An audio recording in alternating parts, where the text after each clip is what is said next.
देखो क्वेश्चन में क्या दिया हुआ है, a person is standing at a distance of 80 metre from a church looking at its top. अभी देखो यहाँ पर एक चर्च है, यहाँ पर एक चर्च है, ये चर्च है और ये आपका रोड है, ज़मीन है और इंसान यहाँ पर खड़ा हुआ है। ठीक है, इंसान यहाँ पर खड़ा हुआ है, ये दिया हुआ है, ये मैन यहाँ पर खड़ा हुआ है और ये चर्च है और इन दोनों के बीच का जो डिस्टेंस है, ठीक है, चर्च और इनके बीच का जो डिस्टेंस है वो 80 मीटर है। कितना मीटर है? 80 मीटर है। ठीक है, अब ये बंदा जो है ना वो चर्च के टॉप पर देख रहा है। कहाँ पर देख रहा है? चर्च के टॉप पर।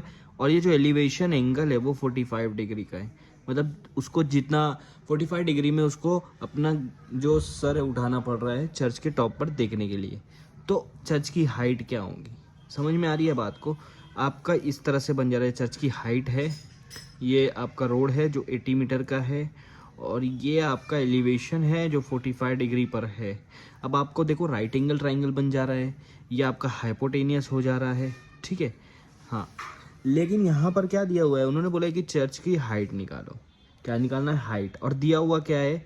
ये आपका ज़मीन का डिस्टेंस दिया हुआ है, मतलब हाइपोटेनियस का यहाँ पर कोई लेना देना नहीं है, हाइपोटेनियस का यहाँ पर कोई लेना देना नहीं है। तो जब हाइपोटेनियस का लेना देना नहीं है तो आपको ये समझ में आना चाहिए कि यहाँ पर ना तो साइन थीटा आएगा ना तो कॉस थीटा आएगा, क्योंकि साइन में भी हाइपोटेनियस होता साइड होता है, कॉस में भी हाइपोटेनियस साइड होता है, टेन आपका जो है उसके अंदर हाइपोटेनियस नहीं होता है। इसका मतलब हमारे को जो फॉर्मूला लगेगा टेन थीटा का लगेगा और वो फॉर्मूला होता है opposite side upon adjacent side, opposite side upon adjacent side.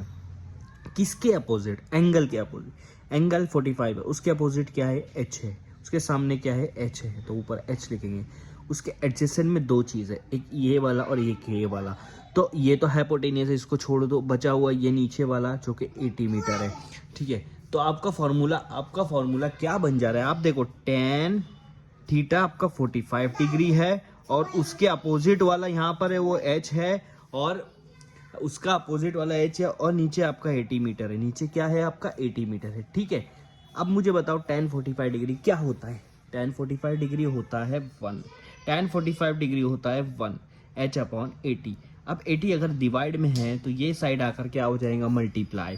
तो 1 multiply 80 is equal to h. इसका मतलब आपको एच की वैल्यू मिल गई है 80 मीटर। एच की वैल्यू कितनी मिल गई? 80 मीटर। 80 मल्टीप्लाई बाय 1 कितना हुआ? 80 होगा। तो याद रखो, अगर आपको एंगल 45 डिग्री दिया हुआ है और वहाँ पर हाइपोटेन्यूज का कोई जिक्र नहीं है तो इसका मतलब ये होता है कि ये दोनों साइड सिंपल, ये दोनों साइड 45 डिग्री 45 45 90 वाले में दोनों साइड सेम होती है। ये जितनी मीटर और सेंटीमीटर की होंगी ये भी उतनी ही मीटर और सेंटीमीटर की होंगी।